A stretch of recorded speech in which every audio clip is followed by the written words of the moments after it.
actualidad, espectáculos, negocios, deportes, todo en TV Radio Miami, la nueva televisión. Agustín Rangugli, un periodista sin libreto.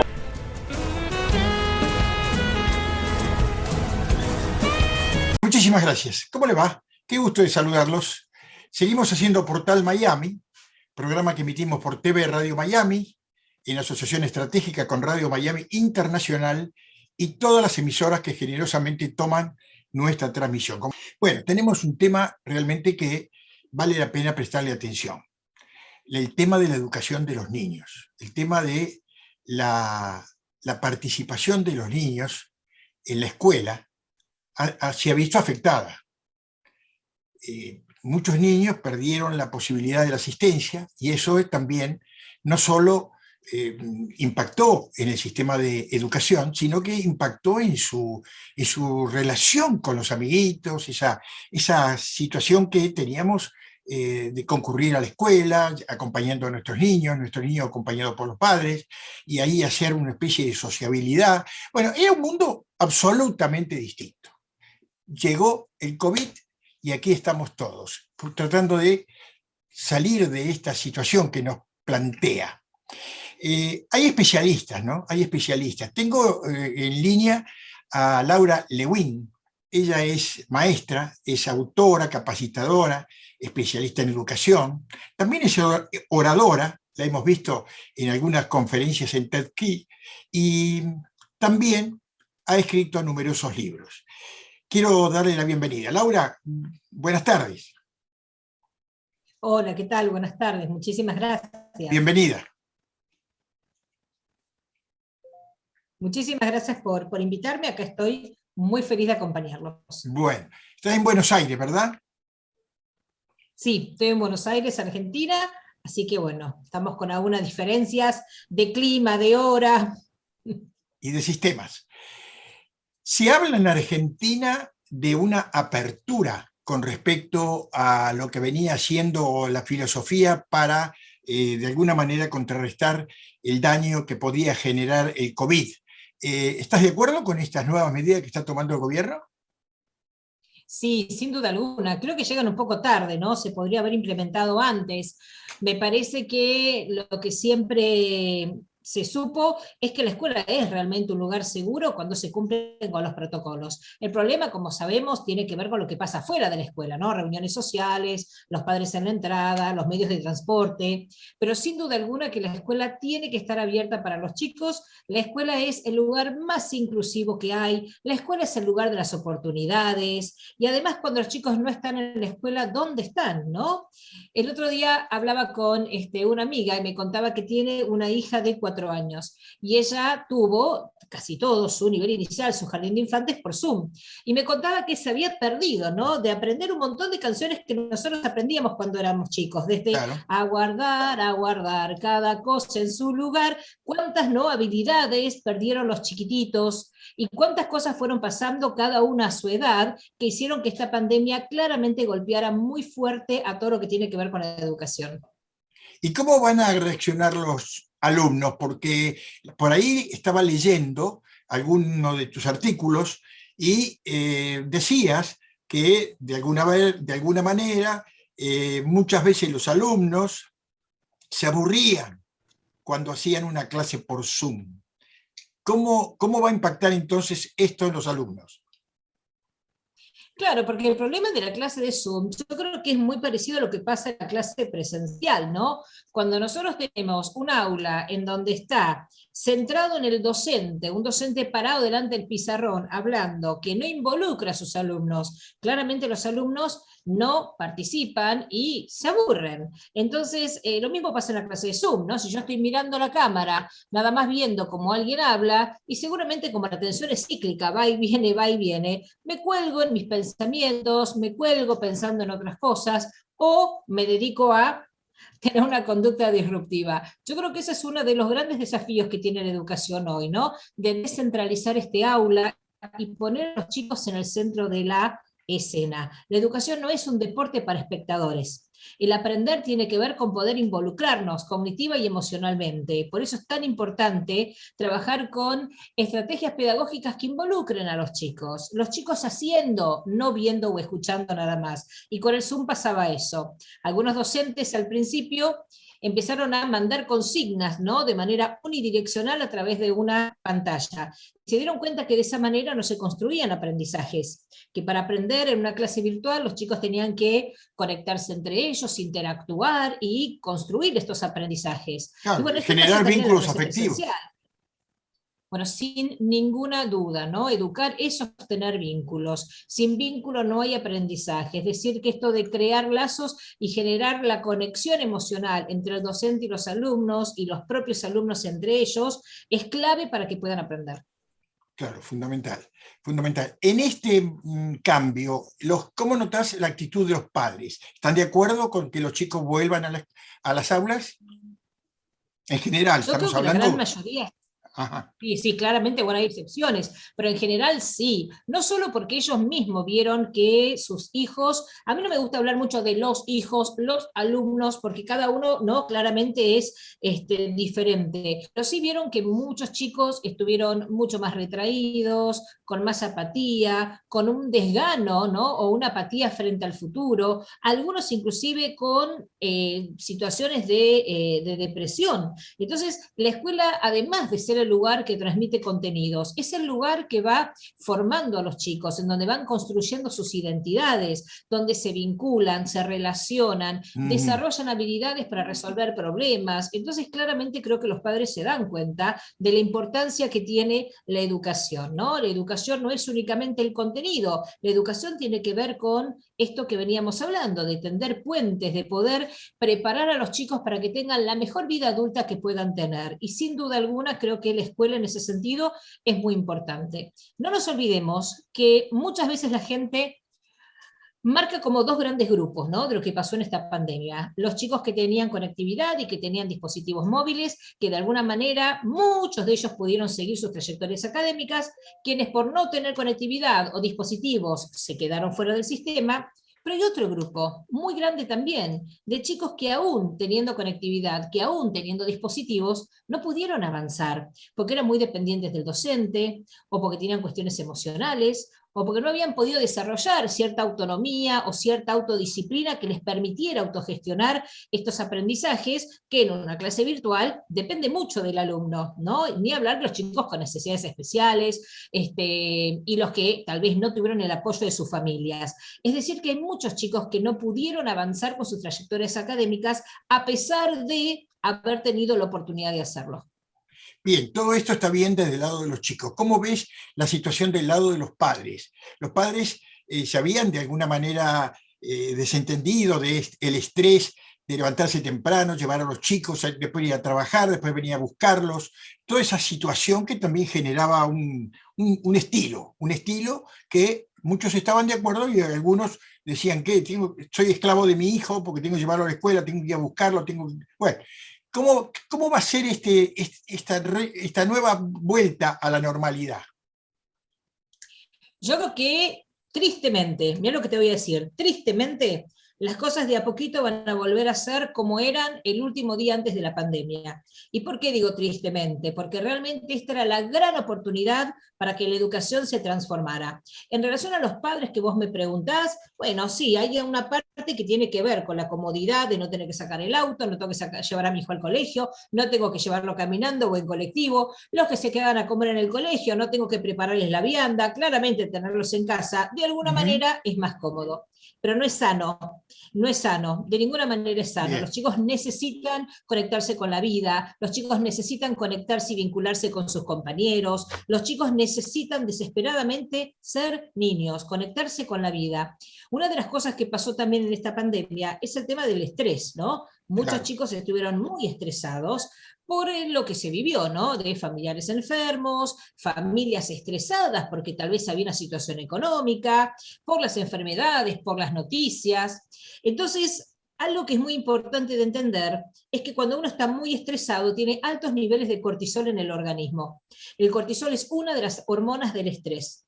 Y una buena manera de deshacerse del exceso de cortisol tiene que ver con la actividad física, con moverse, con el ejercicio Claro. y con socializar. Dos de las cosas que los chicos en pandemia y en cuarentena no pudieron hacer. Por eso la vuelta a la escuela también es beneficioso para ellos, ¿no? Desde el sedentarismo, el sobrepeso. Otra cosa que se vio es la sobreestimulación tecnológica.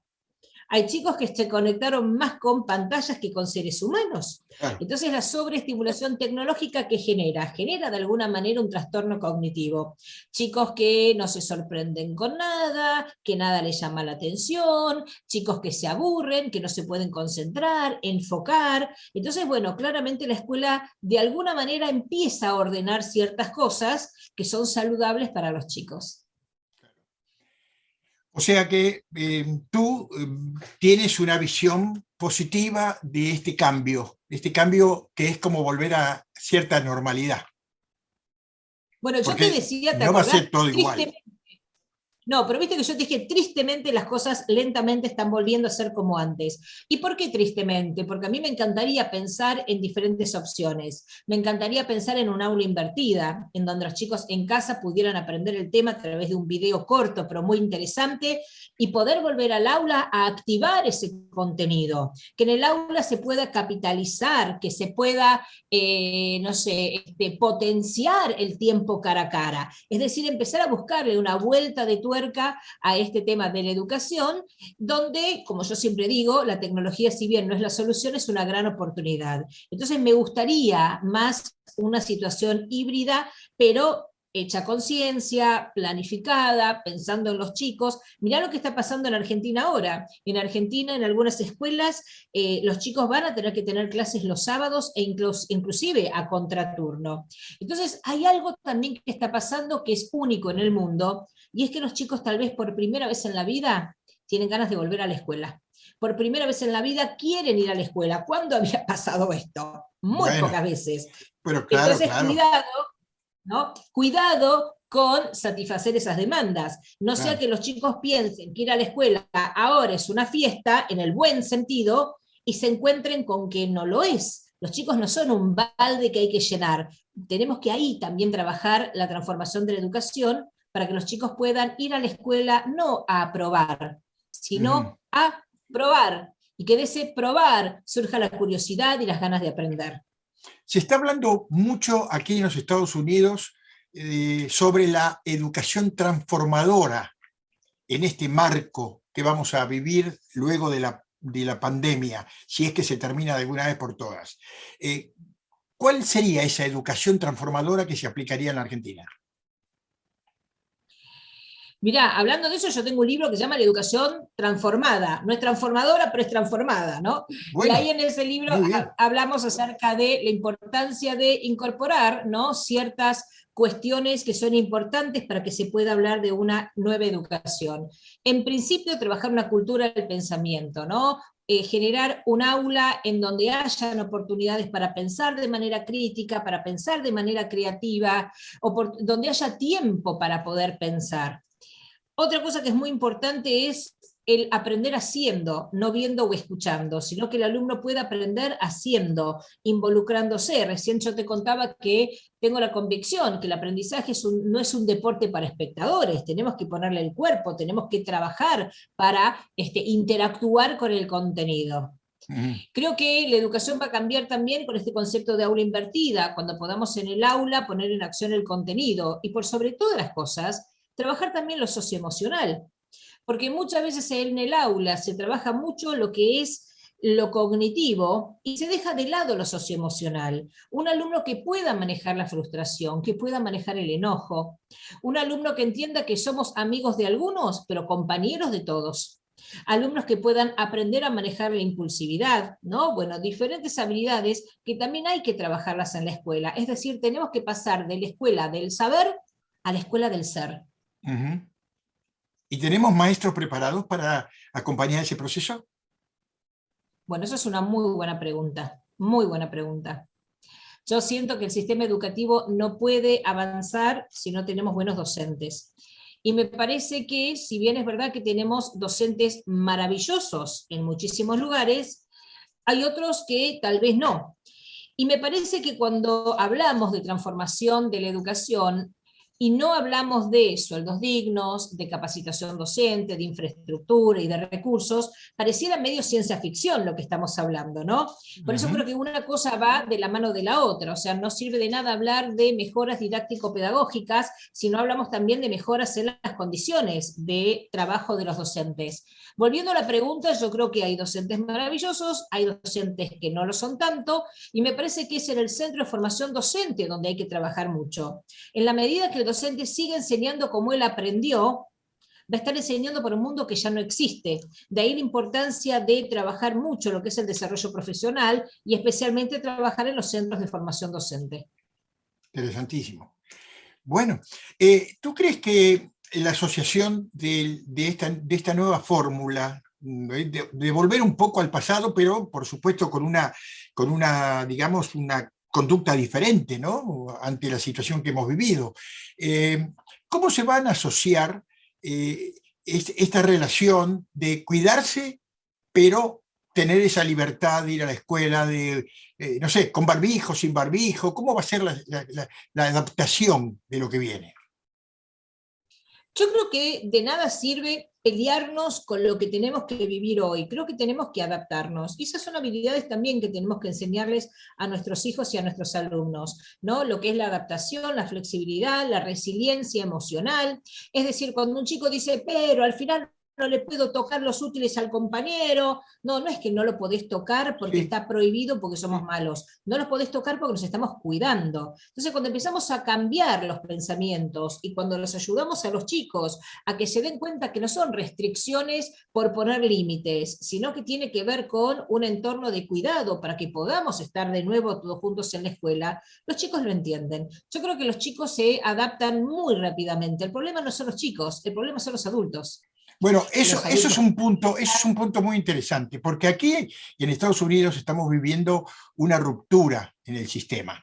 Hay padres que por una razón ideológica o política están incentivando precisamente a no usar, primero no vacunarse, y segundo, no usar ningún tipo de protección.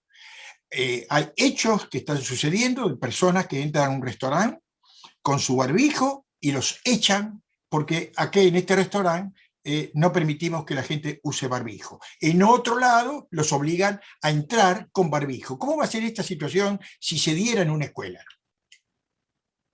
Bueno, yo creo que en la escuela va a ser más difícil que pase eso porque hay una voluntad desde el gobierno nacional, ¿no es cierto? Desde el Ministerio de Educación, que está trabajando en conjunto con el Ministerio de Salud.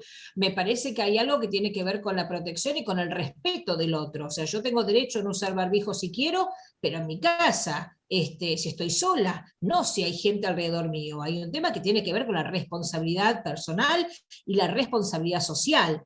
Entonces, bueno, si en ese restaurante no está permitido el uso de barbijo y yo sí quiero protegerme, bueno, tengo la posibilidad de elegir no ir a ese restaurante. Sí, pero en una escuela, pero el caso de un alumno en una escuela determinada a la cual está destinada, ahí no hay otro camino que... Claro, no hay otro camino que respetar acatar la lo que regla. pide la autoridad.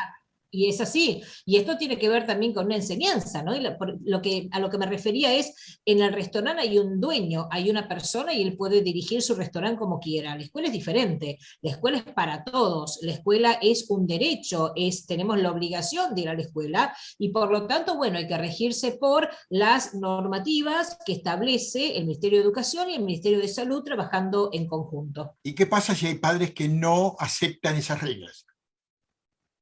Lo que pasa es que en Argentina, bueno, al menos eso no se ha dado y empieza a flexibilizarse. Por ejemplo, dentro de unos días ya está permitido caminar por la calle sin barbijo. O sea que se empiezan a flexibilizar ciertas cosas, pero no en lugares cerrados. Un aula es un lugar cerrado y en ese sentido los chicos tienen que ir con barbijo. Yo no he visto en Argentina situaciones, ni se ha escuchado de situaciones en donde los padres han puesto el grito en el cielo porque querían que sus hijos fueran sin barbijo. Al contrario, con esta nueva disposición cuestión de la no utilización de barbijos en la vía pública, al contrario, mucha gente está manifestando su descontento, diciendo que todavía no estamos preparados y, bueno, prefiriendo salir con el barbijo. Yo creo que hay de todo, pero en este caso particular creo que cuando uno vive en comunidad, cuando uno vive en una sociedad, uno tiene que acatar también lo que expresan aquellos que fueron elegidos para el cargo que tienen que ocupar. Me parece además que no podemos olvidarnos como adultos que de alguna manera somos influencers de los chicos,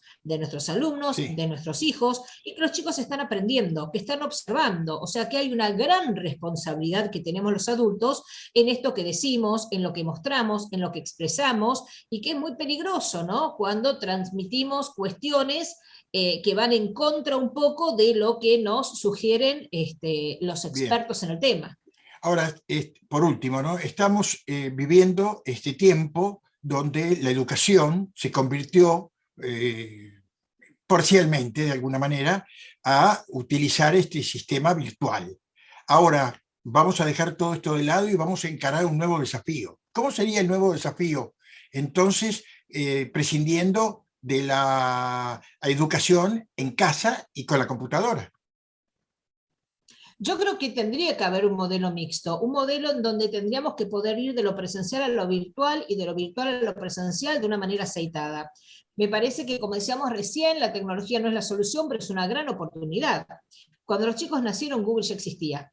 Los chicos no se preguntan qué hacer con la tecnología, la usan, y es la manera de comunicarse que tienen ellos. No hay manera que, por mejor que explique un docente, pueda competir con un video que está editado, que está pensado, que está guionado, que tiene toda la maravilla de la multimedia.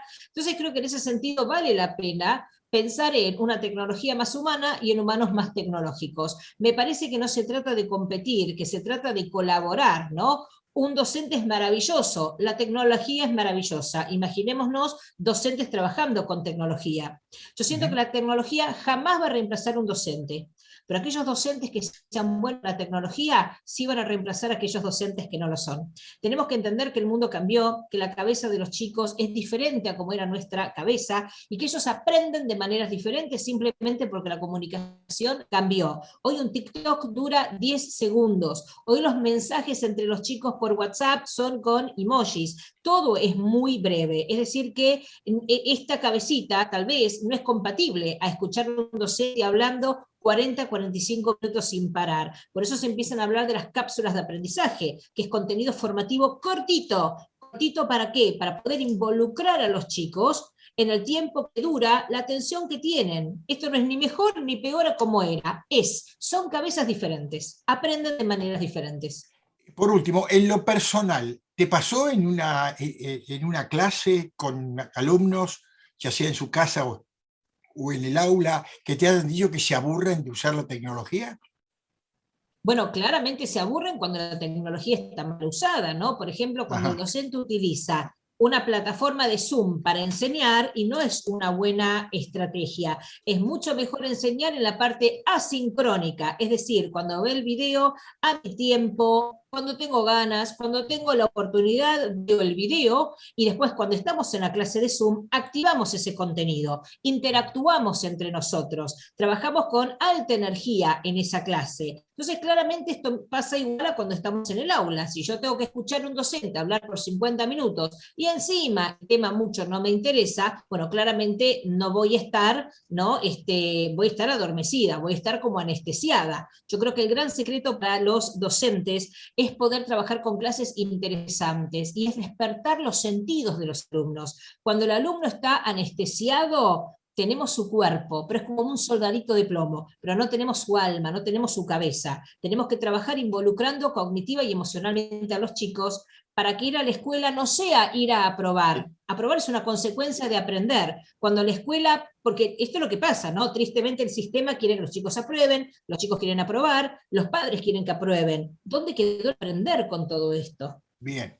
El plus que ha generado el uso de la tecnología, ya sea en su casa o lo que fuera, imagino que aporta muchísimo y en gran escala positivamente para el futuro de la educación.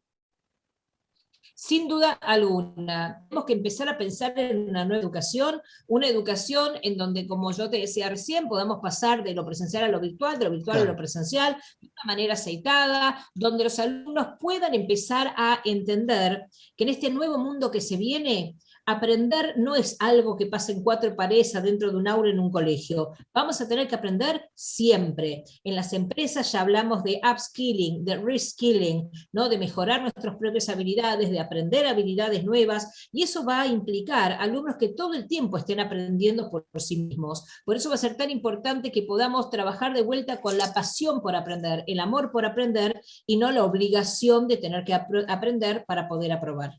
Laura, muchísimas gracias. Voy a conseguirme La educación transformada de tu autoría. Creo que está en las bibliotecas, está también en internet, no sé, ¿la podemos conseguir? Sí, sin duda, ¿Cómo? La educación transformada. Y mi último libro, que también está en ebook, es La nueva educación de Editorial Santillana, también está ya disponible. Y bueno, ahí en los dos libros venimos hablando acerca de la importancia de una nueva educación para alumnos de hoy, no para alumnos como éramos nosotros hace muchos años atrás. Voy a tratar de conseguir uno de esos libros y seguramente tendré la oportunidad de invitarte nuevamente. ¿Te parece? Bueno, un placer, encantada. Muchísimas gracias por la invitación. Muchísimas gracias, Laura. Laura Lewin es autora, capacitadora y especialista en educación, y como ustedes ven, también es escritora. Tengo un libro que yo les puedo recomendar porque fundamentalmente algo me metí en internet, La educación transformada. Encuéntrelo en Editorial Santillana. Hacemos la pausa y venimos.